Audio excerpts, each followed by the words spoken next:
Um, but let's listen to this first sound you're going to hear is from some local announcers at the OKC game. They kind of summed some things up pretty well that I wanted to point out to this team and what they're all about. And then, oh, by the way, the ability for the group to trust and believe in one another. And suddenly Aaron Wiggins didn't see a second on the floor tonight. Right. Isaiah Joe didn't play a ton, but hit a couple big shots, had a huge and one. Everybody matters on this team, and they're always ready to step in and make a big impact when they get their chance. Well, you know what else matters on this team? How about the MVP of the league, Shai Gilgeous-Alexander, 40 points, 10 rebounds. The man was 10 assists, excuse me, 9 rebounds. He was almost there, almost had that triple-double. But the man was all over the court, and he got out to such a strong start. 13 points in the first quarter, Royce. Yeah, and, you know, I will say, Paris, I kind of loved it. The Wolves fans are booing SGA. I don't really know why they're booing him and why they don't like him. But it was kind of fun to listen to the boos get quieter and quieter as SGA cooked them for 40 points tonight. A little silent in this arena towards the end. And it was just like they started to see, like, I think there was almost kind of a respect level of like, yeah, that guy's good. I mean, that was an MVP level performance in every way possible. The physicality the Wolves played him with, but the way that he was able to get to his shots. Again, he was a big part of the answers that the Thunder had. The work on the glass was huge in this one as OKC played small. Okay. So I like that he pointed that out. They've been booing him for 2 games every time he touched the ball. Usually like a player like Draymond Green or a player that done, you know, flagrant fouled somebody or hard fouled somebody or done something real crazy, they get boos. You know, usually a player that used to play for your team but got traded and went to a rival, when they come back to the arena, they get booed. I'm still trying to figure out what Shai has said or done for the Minnesota crowd to boo him every time he touches the ball. But like the reporter said, those boos started to get weaker and weaker and weaker as the game went by because he kept dropping shots on them and cooked them for 40 points, 9 rebounds, and 10 assists, or 10 rebounds and 9 assists, right? So those boos got very quiet. And this is what I figured out about what's going on with Shai. Because what you would hear is that he shoots too many free throws. He's a foul merchant. He flops. He baits the rest for whistles and stuff like that. And then you hear, I think that's really the critique. And I'm like, dang, when you think about when you critique a player and it be like, man, what was the flaw in this player's game? And you don't have like with James Harden, the flaw was, first of all, he played a horrible brand of basketball. He was ball dominant. He never came off the ball. He didn't do anything off the ball. He held the ball for most of the shot clock. He dribbled through his legs. He took horrible step back threes. Even though he was making them during his MVP run. That's horrible offense. Nobody else really got involved in that offense but him. Everybody just, shooting threes. And then he was horrible on defense. A lot of times he was out of shape. Things of that nature, right? He didn't show up in crucial games a lot. That's a lot of critique for a guy like that, right? When you go to Luka, a lot of critique. Oh man, ball dominant. Same thing. The same critiques you have on Harden, you had on Luka. The same exact critiques. Jokic, close to the same critiques. No defense. A horrible brand of basketball where it's everything is on him. I mean, LeBron. So many of these players got a lot of critiques. Even when you look at Ant-Man, there's a lot of critique to go around. When you start to go to a player and the only critique you got is that he shoots too many free throws. Your only critique is he shoot free. Like, you ain't got no critique on him off the court. You ain't got no defensive critique on him. You ain't got no critique of him playing bad basketball, being ball dominant, not doing nothing off the ball, being out of shape, saying stupid stuff in the media, getting in trouble off the court. Like none of these, like the critique you have on Ant-Man, it's insane. Ja Morant, Ant-Man, Jokic, Harden, LeBron. Like, it's so much critique to go around, and it's not just, off the court, it's also their game that you critique. The weaknesses you can just glaringly see in their game. And then when I ask you, what's the weakness in SGA's game that you want to critique, and you say, well, he shoots too many free throws. That's not a weakness, sir. Shooting free throws is not a weakness. What's the weakness in his game? Somebody tell me what's the weakness in his game, right? Your only critique is that he shoot free throws. So I had to think about it and start like analyzing the people who critique SGA in this way. And I found a couple of things. These are the people who critique him. And I found out that it's not a real critique. It's just the only one they got. It's the lowest hanging fruit. It's the only one they got. They don't have a real critique, but this would do because it's the only way I can punch back at them. This is what it is. It started with Jokic fans because SGA, once they found out SGA was going to win the MVP, and this was obvious when he started running away with the best record in the league and kept putting up 40 and 50-point games. It was obvious he was going to win MVP. And even I want to be honest with you, I don't even think the people who voted for him really wanted to vote for him. They just didn't have no choice. Like he really just came and took it. Like how do you not give it to a dude that led a 68-win team when the guy that you want to give it to, his team only won 50? Right. So how do you give it to that guy? Right. So the people who are Jokic and Denver Nuggets fans, they're mad at SGA for taking Jokic's MVP the same way they was mad at Embiid when he won it. They call Embiid all types of names, foul merchant. They called pretty much the same things. Same things, but like I said, there is basketball critique you can give Embiid. He's always injured. He's always injured in the playoffs at the wrong time. He's disappeared in some games in the playoff as well, too. Right. So it's so much critique that can go around for all these guys. But when you get to SGA, it's very little critique on his basketball game when you have to go to free throws.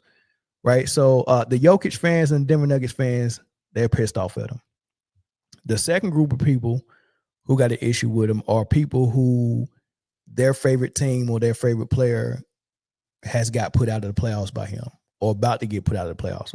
So if you're an Ant-Man guy, if you're a LeBron guy, not LeBron, Denver guy, Memphis Grizzly guy, those, though, if you're any of those guys, foul merchant.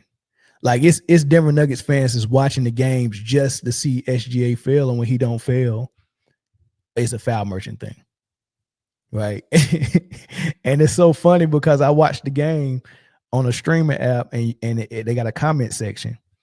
And every time he gets fouled, they say, oh my God, once he hit the free throw line again, foul merchant, foul. It don't matter what the foul looked like. You know what I mean? Like that was actually saying he was a foul merchant when he was getting fouled in the fourth quarter when there was intentional fouling him. That was calling him a foul merchant. That was calling him free throw merchant when they was intentionally fouling him. Right? So, I'm like, man, these people are insufferable, man. They just dislike him because he's done something to them personally or done something to their team or their favorite player person. They took something from him. They took the playoffs from him, or they took the MVP from him, right? Or and the last group of people are people who some people just don't like foreigners, right? And they see him as a foreigner. He's from Canada, like we want our American players to be the faces of the league and all that stuff, man. And some people are like, I'm not going for it. So I'm just not. I'm gonna find somebody else to root for. It ain't gonna be him, right? It ain't gonna be none of the foreigners. So that's what it is. That's what it boils down to. I mean, because if your only critique, hey, look, I'm good with that. If your only critique is free throws, all right, cool. Well, watch me shoot them then. Right? We gave you a game where he only got 2 free throws. Minnesota won it. And we gave you another game where Minnesota got more free throws than OKC. in Minnesota. SGA was getting knocked all over the place. There was a lot of no calls that he played through it. He was able to get to the line. I would say legit 6 to 8 times.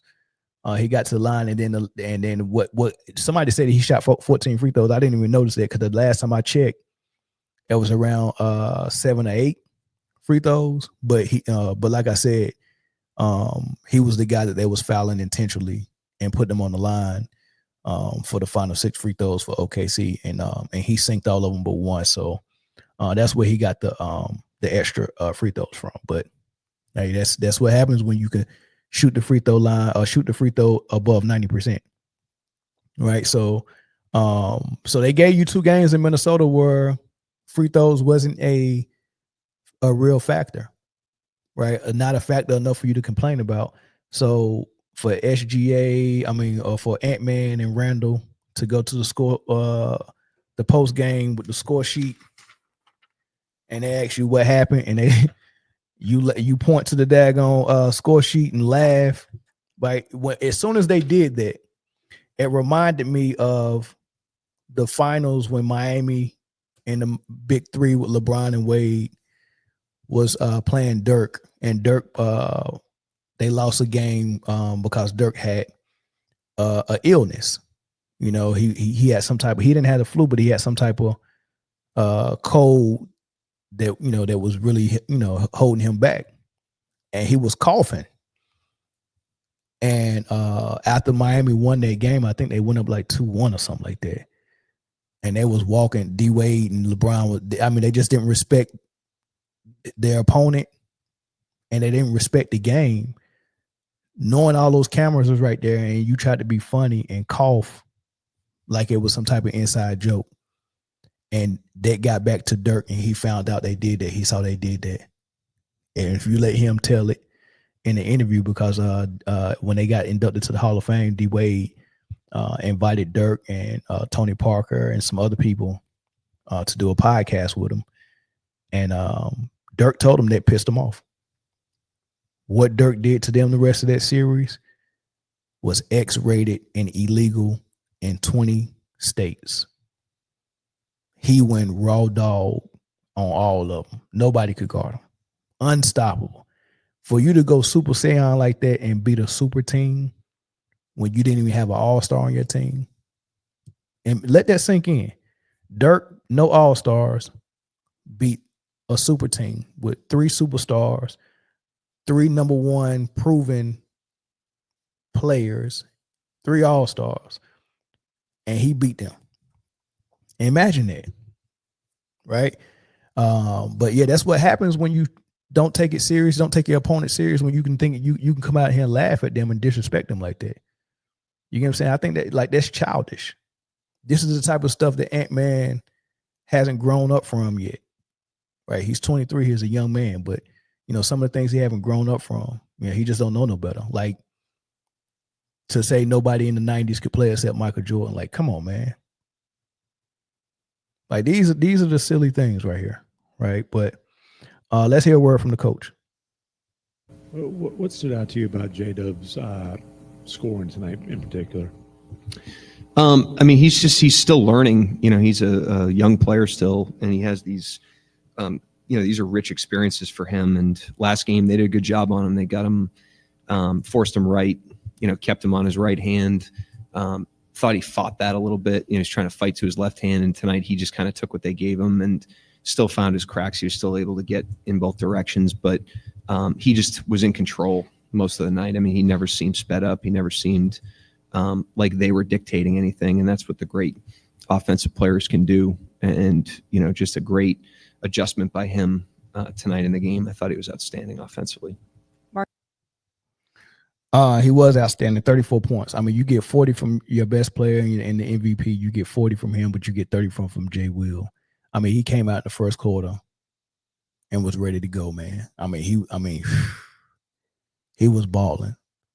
And it's weird because I thought Randall would come out like that as well. Like, it was just weird. I mean, SGA and Williams, I guess they said that they didn't match their intensity last game, and this is the first thing we got to do next game. We got to match their intensity, and then we can't turn the ball over, right? I think they was able to do that. They turned it. SGA did have 5 turnovers, and I didn't like 2 of them for sure. Right, one of them was that last turnover. He threw the ball away to kill the clock after he got that loose ball with 3 seconds left. He threw it up in the air and it went out of bounds. That was one of his turnovers. Another one of his turnovers was an offensive foul on his cousin, where he stopped on the pivot and tried to go into a spin and brought his elbow up in his chin. That was an offensive foul. So those was 2 turnovers. Okay, the offensive foul wasn't a live ball turnover where it turned into a fast break and 2 points or 3 points. So I'm not even mad at that. When he was making a play, trying to get a shot off, his elbow rose up and hit him in the face, right? And then the other 2, I don't remember the third one, but I remember the first 2. One, he threw a pass. It got tipped by McDaniels. He was trying to get it to the 3-point line over on the left side to Chet. Coming off a screen, and he threw it, and McDaniels was guarding him, but he backed off of him a little bit, and he was able to throw his hand up there and knock it. Right, that was one of them, and the other one was late in the game when it was up. I want to say they was up 5, and they inbounced the ball, and I think it might have been a minute or just under a minute. So they was going to probably attempt to steal a couple of times and then eventually foul you if y'all was milking the clock. And he got the ball on the inbounds. He was in the crowd, and he just exposed the ball out. He had it in 2 hands, but he exposed it for some reason, and it just got knocked loose. That turnover I didn't like. Those are the 2 turnovers I really didn't like. I don't remember the third one, and the offensive foul and the one with on the buzzer. That was his 5, right? So 2 of them was really bad for sure. 2 horrible turnovers. He ended up with 5, but no. Back to Jalen Williams, right? He's at the point. This is his first year as an All-Star. He averaged 20 points a game. He made second team all defense, I think, or maybe first. Oh no, Lou Dort made first. He made second. So he's establishing himself as an All-Star, established himself as a defensive player, and he's a young guy, and he's giving you 20 points a game, so 21 points a game, so he's scoring a rock. His ascension into an All-Star and to a key contributor as a co-star and as a number 2, or as a Robin, whatever you want to call him, reminds me of the ascension of Scottie Pippen. Now, Scottie Pippen didn't get to his All-Star until what was his 20s? How old was Pippen? Let me see. Scottie made All-Star in 89 and 90. And then they won the championship in 90, 91. He wasn't an All-Star that year. So when he became an All-Star, where he was a consistent All-Star for a time, was 91, 92. They won the championship that year as well. And next year, he averaged 21, because the first time he made All-Star, he averaged 16. Then the year they won the championship, he averaged 18. Then the year he made All-Star again for the second time, that's the year that reminds me of this year for Jalen Williams. Scottie was 26 that year. Right now, Jalen Williams is 23. But Scottie averaged 21, the same exact average that Jay Will has right now. He averaged 21 this year. He made All-Star, second team defense. Scottie Pippen averaged 21 in 91, 92. He made All-Star. He made second team All-NBA, and he made first team All-Defense. So it's kind of similar, that ascension, as a number 2. And then Scottie Pippen had his issues early. Not being able to, I guess, get over the hump mentally against Detroit. Like, he had major struggles against Detroit. They got in his head purposely, and it worked. He sat out that one time with the migraine in a crucial game 6 or 7, maybe it was. I just can't go. I can't do it. He just sat out. Legs working, arms working. Everything working. Body feel good. It was just a headache. Migraine. I know it must have been bad for him to not be able to play. And I don't think nobody should force themselves out there when something they in that type of pain, because you never know what's going on internally.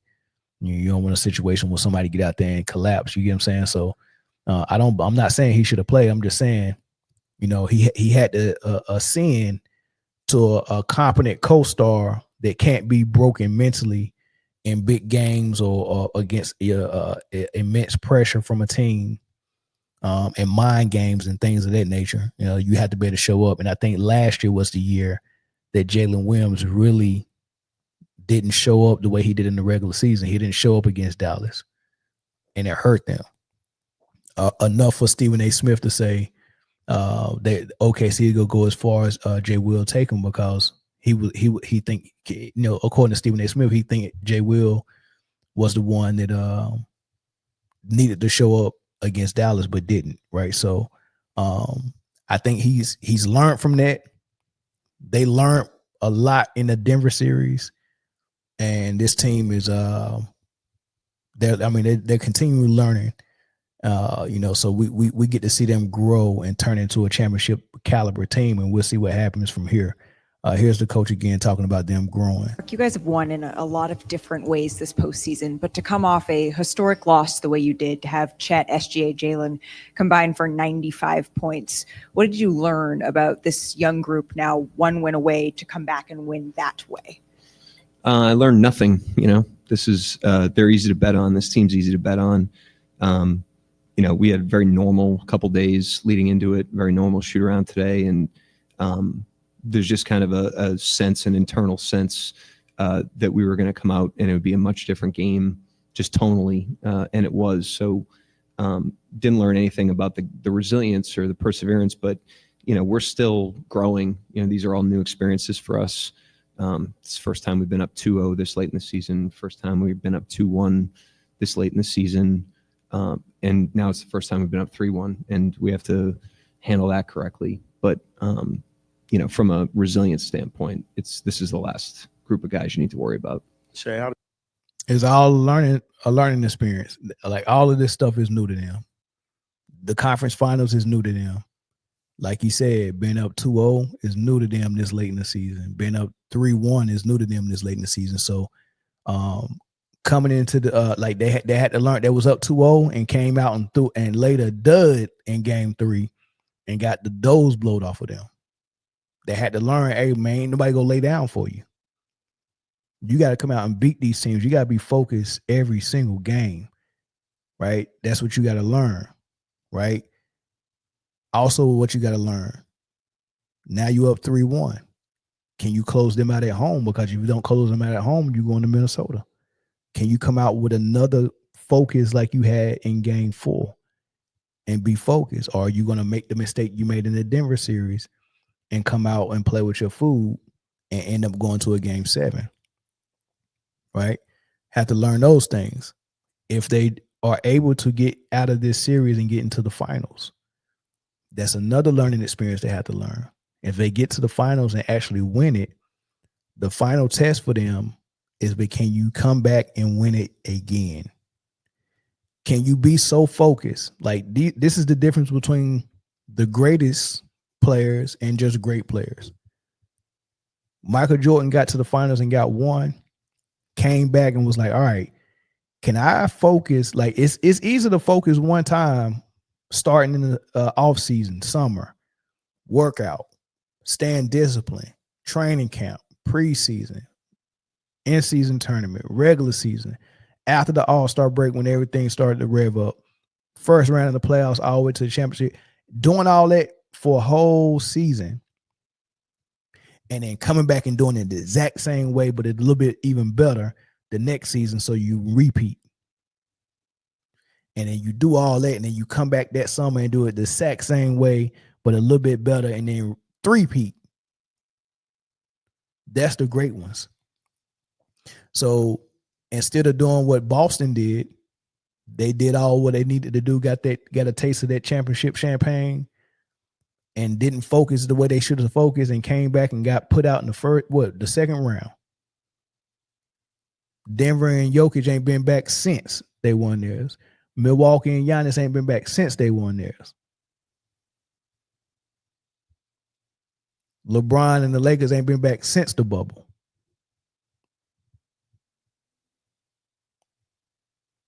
You get what I'm saying? So it's a difference when you can keep coming back and do a repeat, a three-peat. So before we can anoint SGA as one of the great ones, or one of the or on the trajectory this would be one of the greatest ones, he got to get this team back here again. If they get out of this series and win the finals, they got to do it again before I become a believer. Those one-hitter quitters are like winning the lotto to me. Did you not just scoring, not the scoring part, but how did you rebound from Saturday's game from an impact standpoint, just from your overall level of impact on the game? Yeah, I honestly just tried to get lost in the game. Like, I tried not to worry too much about scoring or making plays or whatever it was. I tried to just lose myself in the competition, be aggressive, pick my spots, and doing so really helped. Let the game just come, and I think as a group we did that really well, and it was a main reason why we got the W. We just went out there and competed and played hard, and everything else just fell where it did. Shai, they say you can't fake desperation. What will it take for this team to sort of match the urgency of the Wolves in Game 5? We have to want it more than them. We have to want to win the game more than they want to win the game. We have to focus on the things that are going to help us win the game and understand the mindset of our opponent above all. Yeah, that's the MVP speaking. They got to want it more than Minnesota for them to come out here and win this game. This Game 5. They got to want it more than Minnesota do. Minnesota go come out as desperate as they did last game in Game 3. So you got to expect that. Can you match it? Can you match it?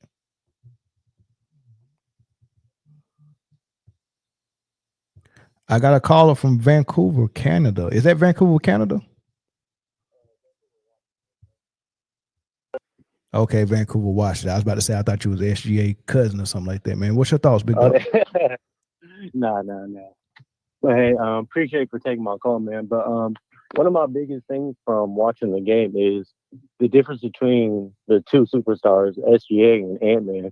SGA is playing more of the Kobe style, Kawhi style, MJ style, 98 MJ style.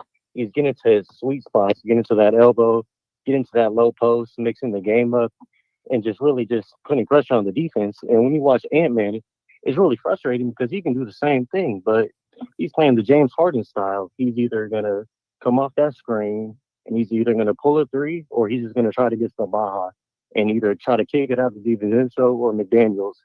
So when the Thunder are keying in on him, it's just really easy for them to stop him. And so I feel like he just needs to change his game up more a little. Like, if you have Lou Dort on you, get down to the low post, come play off the ball, do a little floppy action where you can go get it, get to that elbow. But right now, it looks like there's just too much SGA for them. I agree 100%. And the crazy thing is, Anthony Edwards made an assertive effort to become more of a 3-point shooter this year. He said out of his mouth that he's going to shoot more threes this season, and he did. Right. And he's felt it's easy to fall in love. I mean, the 3-point shot is a powerful drug. It's a powerful drug, man. It's hard not to fall in love with that thing. Just to see that 3-point shot go in. Oh man. Just the way it come off your fingers, man. And you, bro, I get it. I get it, Ant-Man. I love the three ball as well. I get it. But you got to change your mindset. You got to change it. You got so much mid-range area that's just waiting for you to take over right there. So much. But as a coach, just Anthony Edwards, his game, how explosive he is. Once he comes off that screener, he does his combo into his move, and when he drives down to the hole, he's gonna try to dunk. He doesn't really take 2 steps and get to the hole and control himself. It's either he's gonna try to dunk or he's kind of off balance and he tries to throw it away, which you have so much spot in that mid-range, like you were saying, you can just go and release it. But where the game is predicated right now, they want to get to that 3-point line, and the athlete it's not doing them any good. It's not doing them any disservice. good. It's doing them a disservice, man. I mean, when you listen to that clip of Michael Jordan when they asked him in the interview, why don't you take more threes? Why won't you utilize that shot? And he said, what I need to do for my team and how I need to be as a scorer. I never want to I never want to rely on 3-point shots, because that means I'm not getting into the paint the way I need to for my team. Right? I never want to rely on that shot, man. I do my damage when I'm going to the basket, and I'm pulling up for the mid range. This is the thing that troubled me about Anthony Edwards, though. That troubled me in games 1 as well, when he took 13 shots. When the three's not falling, in this case, it wasn't that the three wasn't falling. It was that Lou Dort never gave him room to even get a three off. Right. What you're supposed to be doing is saying, okay, well, obviously they got a game plan for everything I'm doing on the perimeter if I'm trying to get to my shot off the dribble, off the bounce, right? So you immediately switch it and say, okay, I'm going to do my damage off the ball, and you go in the mid post and you get the ball in the post on the elbow or the baseline, and you work from there, right? Or you go in the low post, or you move without the ball and get in catch and shoot situations, whether you coming off some type of flare off, some type of pin down or curl action or anything. Like, it's so much stuff to your game without the ball that they're not even using for Ant Edwards. And I don't know if it's because they don't know it's legal for them to use it. Maybe they think it's illegal. I don't know. I don't get it. I don't get why you're not using him off the ball, but that's my thoughts, though. I don't understand it either. And like I said, as great as OKC's defense is, like, once Ant gets it, he has to make a decision quick. Like, once he get it, it looks like he's trying to size up, make his move, and then go. Like, no, the defense is collapsing too fast. He has to get the ball, and if he's coming off the screen, I feel like he needs to go and get to that 1-2 dribble pull up, 1-2, get him, thinking they're going to do it again, and go try to attack the hole. Like, Ant Edwards, the athlete he is, and to bring it back, what you're saying about Mike Jordan, a 6'6", just physical, just the athletic freak that he was, probably the most athletic player at the time, arguably. Would it even make sense for him? It wouldn't even make sense for him to be shooting that many threes. That wouldn't even be smart. No. So Edwards, his size, looking back at the players, Kobe, 5 rings, Mike, 6 rings, and he has that style of play. He should be watching film of them to see what they did, because history is going to repeat. He's playing that James Harden style system. The history is repeat, and Kobe already said it. That style is not going to work. It's not going to work. I'm just afraid for that. Yeah. Last thing, though. Last thing, I want to correct myself on my show, because I did an episode before this series started, and I said, man, this is the closest thing we go ever see to Michael Jordan versus Kobe. And the reason why I said that is because SGA utilizes the mid range like Kobe, and Anthony Edwards has athleticism like Mike, right? That was the only reason why I said that. I explained it to everybody, and everybody was like, "Oh, he's nothing like Kobe. He's nothing like Mike." And I was like, "Man, y'all don't understand. Y'all can't listen to what someone says without just going high and right." But anyway, I do want to make a correction. Yeah, what frustrates me about Anthony Edwards, though, is we've seen him before play that system. Like, we've seen him play with great footwork. We've seen him get to that low post and get down low and shoot the midi. Like, I just don't know why he doesn't just do it more often. Yeah. Well, here I got a new comparison for Anthony Edwards. All right. I thought it was some Mike in him, and I was right, but it wasn't Michael Jordan. It was Michael Finley. And it's a lot of Michael Finley there, and Michael Finley can ball. But I'm gonna have to give him Michael Finley. There's no Michael Jordan there. I apologize to everybody and all the basketball fans. It's Michael Finley. That's what I'm saying. Yeah. And I'd like to, you mind if I say just one more thing? Yeah, go ahead.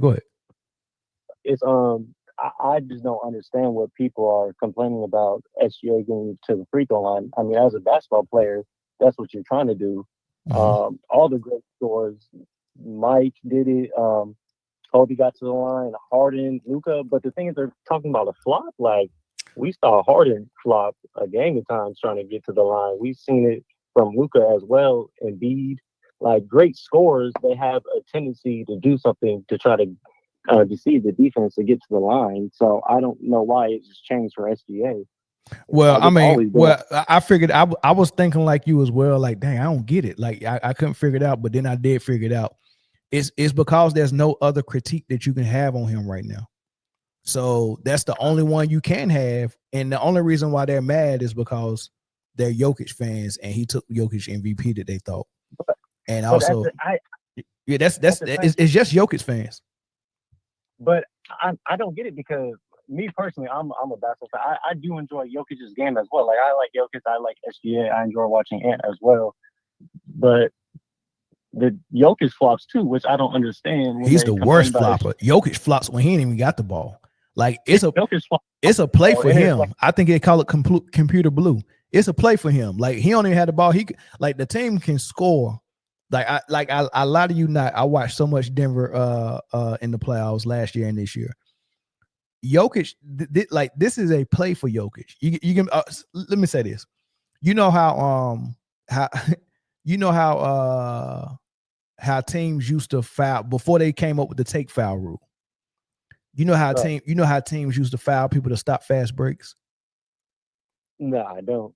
You don't remember that? Like a team would get a steal and a player foul them to stop the fast break. They'll take it out the side. That's why they came up with the rule to take foul. Oh yeah. My bad. Right. So that's just like a strategy. Like, okay, if y'all get a turnover, I'm gonna just foul you. I'm gonna just use one of my fouls instead of giving y'all a fast break. That's like a strategy. Well, I noticed Jokic has a strategy as well to stop runs. So if a team score 2 or 3 straight baskets, you always look for Jokic. He's gonna come up court, and his man, wherever his man is, he's gonna jump on it. He's gonna jump on, like he jumps on him. Right. Have you seen him do that before? They do it all the time. Or when they try to go, like if he's trying to set a screen for Jamal, he'll grab the screen man, the guy defending Jamal, whoever's getting him, he's just gonna just flop on him. He jump on him and fold up like a lawn chair and land on the player and force the referee to make a call. And the referee is like, he does it to stop runs, and he does it if he gets fouled, if he feel like he got fouled and didn't get a call, he flops on someone and dares the referee to not call that one, because now I'm the MVP of the league and the star player that's getting marketed by the NBA, and you just let 2 or 3 straight fouls go, and now the crowd start booing you and all this stuff. Like, it's a really good strategy. But he does it. Like, he really just jumps on. And then when a player try to front him in the post, he'll jump on their back. I'm like, man, but they always call it on the other team. It's crazy. That's worse. That's worse than what SGA do. Shooting all these threes is worse than what SGA do. All these moving screens is worse than what SGA do. Like, it's so much stuff in basketball that's 10 times worse than what SGA is doing. That you got to be insane to be complaining about it.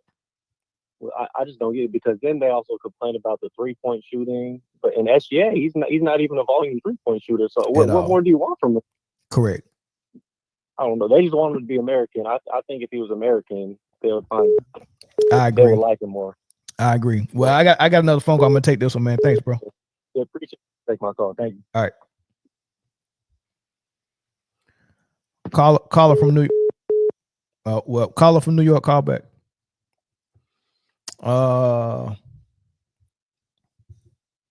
Yeah. That is very interesting.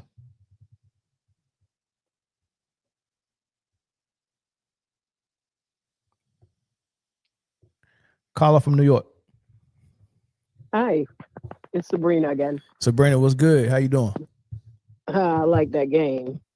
It was a good game, man. There was a lot of shot making. 50% field goal percentage for both teams, and 40% for both teams behind the arc. Really good game. Yeah, but I believe that Las Vegas need to get out of the whole thing was a setup. They needed the Wolves to win. And the lack of foul calling for OKC, but that last one with Randall, with the challenge, come on now. Randall extended his elbow and bashed the guy in the face. Yeah, I think they did overturn that one. That was an off. No, they challenged. They took forever for the challenge. They probably was getting the buzz in their headset. Yeah. And they looked at it. They showed us the overhead view. He extended his elbow, bashed him in the face. That's an offensive foul and possibly a tech. Yeah, I saw the ball back to them. Mm-hmm. But they found out that the ball bounced off of Chet's head and decided they're going to overturn the call, but give the ball back to them because it hit them in the head on the way out of bounds. Come on now. Mm-hmm. Come on. I said if they lose this game, it's because of that damn call. Because, it's big money if they can go 7 games. Yeah, I say that. But you never know what they up to, man. When you're dealing with cricket businesses like this and entertainment business, you never know what they up to. They needed the Wolves to even it out. Yeah, maybe. To almost ensure a 7-game series. Maybe. No, seriously, they probably lost a lot of damn money in Las Vegas tonight. Possibly. Meaning most of the bets was probably for well, but I mean, if they lose money, they can always get it back with the next game. Yeah, but I believe SGA should be the face of the NBA right now. They need to dethrone LeBron, get rid of him because he's gonna make this clown show even worse next year because of you see what Rich Paul is doing right now. Because he knows that it's over next season. Once next season roll around, yeah, you watch and see what he's gonna do to that Laker organization next year. Jenny Buss gotta do what he says. He has more money than her. Sheesh, that's crazy. And she's beholden to him, and she just destroyed her father's legacy. Seriously, it's a laughing stock. What they allowed LeBron to do throughout his career to the league. Yeah, I mean, I like SGA. I like him a whole lot, man. But it's a lot of players I like, man. I like SGA. I like Ant-Man. I like I like Wemby. I mean, I like De'Aaron Fox. I mean, not for the face of the league. I'm just naming players I like. I like De'Aaron Fox. I like Kyrie. I like AD. Man, I like everybody, man. You know what I mean? So I like Afran Sengun. But all the players that you like and are the players that's two-way players. They play defense as well. I love defense. I love defense. Yeah. Defense wins games. Defense and foul shooting. Yeah. I don't understand why these players get paid so much money and they can't shoot foul shots. It's disgusting. I used to coach. I coached for 10 years. I coached the boys league and I coached the female league for 4 years and the boys league for 6. And I have to let them know that foul shooting is important. When I used to go out on Sunday mornings, I call it when the drug addicts and the alcoholics are still asleep. I used to get up and go to the park at 5 o'clock in the morning with my ball. And the first thing I do is shoot 50 foul shots. And, you're getting your exercise because you're the only one out there. You got to go retrieve the ball regardless. Yep. Foul shooting is so important. It wins games. Those are freebie points.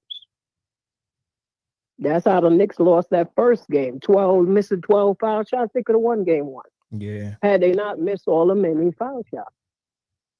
Yeah, they shot their and the big guys, I believe the big guys, the centers are the ones that have the biggest problem, the 7-footers with foul shots. Majority of the time throughout the league. They're the ones that should be practicing foul shots more than anybody. Yeah. Yeah. What else you see from the game? As let's go good, bad, and ugly, man. What you see good? Well, they got fortitude, and I love SGA. All his comments with the media. LeBron need to take some damn hints. Everything is team, not I. Yeah, it is. I. He wants to take the credit when they win and throw everybody under the bus when they lose. Yeah. And he's been doing that his whole entire career. I don't know why the NBA kept him as the face of the league for his shenanigans. They should have dethroned him a long time ago. Yeah. And I like the SGA respect his opponents when he speaks, man. When they like, lose. Yeah. Yes. Yeah. Win He or he's lose. like Michael Jordan. He's never gave any excuses for their loss. Mhm. You know what I mean? But He gives excuses, but he gives self-inflection correct. excuses, meaning we have to do better. Correct. And then he says all we as got well. all we got from Ant-Man is free throw. Well, first of all, they complained all during the game. Every foul call he didn't get. You know what I mean? So then they went in the press conference and complained about fouls and talked about fouls. Their coach talked about fouls. And then when they started What else is they gonna say with him and Randall no show? Then when they started getting foul calls going their way in Minnesota, all they did was pump their chest and stare people down after they scored and act like they was invincible. And I'm like, all right, okay. I mean, but nobody from OKC came in and complained about the fouls that they weren't getting. No, because that's what little men do. Mind talking about his mind. Ant-Man is gonna keep it up. And if he doesn't change, he's gonna be known as the king of excuses. He's gonna be known as Michael Finley. You can be Michael Finley. Michael Finley gonna be better than that. Yeah, he gonna be a Michael Finley real quick. This is getting good. I just hope that OKC just take it. Yeah, for sure, man. We'll take it in 6. Give it 6 just in case the Knicks win. The Knicks gonna have to take 7 games. Well, they giving us some good basketball. They giving us some good basketball. Get too much rest. Yeah, that's true. But Brunson needs to stop dribbling the air out the ball and not blame that on Thibodeau. Yeah, it's a lot of things Thibodeau doing wrong, man. Times that I see plenty of times when he's just dribbling, the guy's in the corner with his hands up, and he ain't got no intentions on actually passing the ball. No, notice Tibbs went a little deeper in his bench last game and they won. Yeah. Well, he ain't had no choice. He had no choice. I mean, they probably complained. They probably complaining in the background, just like what's his name, Bridges told the press. Yeah, when we gonna get some rest? Yeah, you gotta rest the guys. You're gonna mess up their chances of winning if you wear them down so much that they wind up with muscle strains and whatnot. Because you're playing them too many minutes. And he really didn't have to put Jalen Brunson back in that game at all. I think he didn't have to put him in there. No. They were still maintaining the lead. I mean, he hit a big shot though. I mean, the well went dry. Yeah. They went a couple of trips down with and they didn't score. So I guess he waited as long as he could before he put Brunson in. And as soon as Brunson got in, he hit a big he hit that yeah, 2-point. He hit that layup. Yeah, exactly. That's So he played it right. He played it right, but thank God for Josh. Yeah. With the rebound. Yeah, for sure. But thanks for the call, Sabrina. I'm gonna take one more call and I'm gonna end the stream tonight. Thank you. All right. Good night. Yep. All right, let's get one more call, y'all. We'll get one more call. It was one call. Oh, this caller from Atlanta, Georgia. This better not be Michael Finley. Man. Hello? Yeah, go ahead. All right. Yeah, man. I'm calling about this game, man. It was a pretty good game all the way through the end. I think the good, bad, and the ugly, man. I mean, the supporting cast from Minnesota, these guys showed up the way they did in game 3. The guy who went to Illinois, I believe his name's Terrence Shannon, man. I definitely want to see next season him getting more involved in that rotation over at Minnesota, because these dudes run 8-man rotations, and when you see with Minnesota and Indiana throughout these playoffs, man, you gotta go deep into your bench. So I definitely want to see that. From Anthony Edwards, man, like, you're taking 13 shots and you the superstar player. I'm definitely rooting for Ant. I mean, you see my area code, so definitely rooting for Ant to try to pull this out. But golly, man, like, you can't be It was times in the game where this guy was just looking real passive. And then Julius Randle, oh man, I don't even want to talk about that, man. 1 for 7. But hey, but like the biggest thing I want to tap in on is this Shai Gilgeous-Alexander hate. Like you said, man, it's a lot of the Jokic fans. You know, I talked to a lot of guys, and you know, they more so support Jokic because of the you know, kind of like just because of the triple doubles. If you didn't play, if Jokic gets off the team, they got a negative net rating. But I'm like, come on, man, you got AG, Michael Porter, all those guys. You can't tell me that that's not a good team without Jokic, man. You just got to change the offense over there. Correct. But yeah, man. Yeah. But overall, so look, back to that, you made a lot of good points, man. And what people don't realize is if I design an offense that has to have Jokic in it to work, like their offense it revolves around Jokic. Jokic is the hub for everything they do on offense. Jokic is setting everything up, and the only other wrinkle they got is a high screen roll with Jamal Murray. That's right. It. That's their entire offense. The entire offense is Jokic doing whatever he do. Everyone else standing in the corners or standing on the arc waiting for a three. Somebody might slash. That's their entire offense. And Jokic is supposed to make all of that happen off of his high post, low post, mid post, or whatever he's doing with the ball, and he makes the passes or take the shot. That's the offense. And then, let's let Jamal Murray in the late fourth quarter, let's let him run his high screen and roll and get his shots that way, especially if you're hot.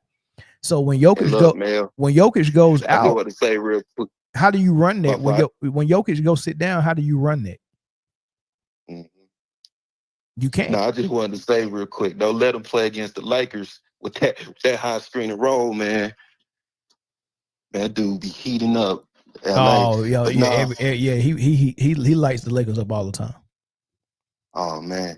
And then, but man, I got to tip my hat off to this OKC team, man. Like the biggest critiques I hear about these dudes is pretty much the youth, but they're pretty much showing like, hey man, like, last year that was our growing pain. So every other series is saying that they're adjusting. So if they keep that up, man, they can definitely win this championship, and it's going to be a lot of uncomfortable conversations because, like you said, the only thing you can really get on Shai about is getting to the free throw line. And me being the guy who complains about all the threes being taken, Shai is a breath of fresh air.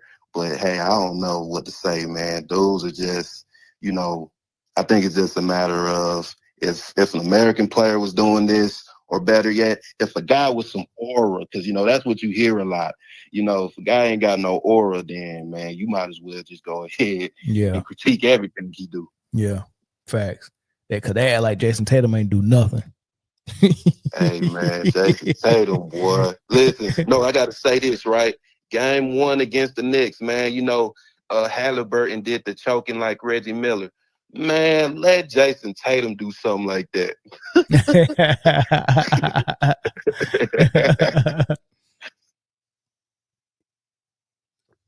Yeah, man. These dudes. That's all I had to say. Yeah, I appreciate. What's up?